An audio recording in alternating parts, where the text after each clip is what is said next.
संपूर्ण शहर पाण्याखाली गेले आहे। सुनामी असल्याने शहरात सर्वत्र पाणी आहे आणि झॉम्बीज देखील।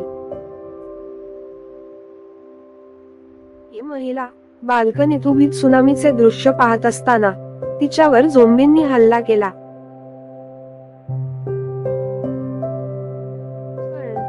ही सामान्य महिला नाही, तिच्या बापाकडे अनेक प्रगत शस्त्रे आहेत। त्याच प्रगत अत्याधुनिक शस्त्रांनी त्या महिलेने झोंबींचा नाश केला।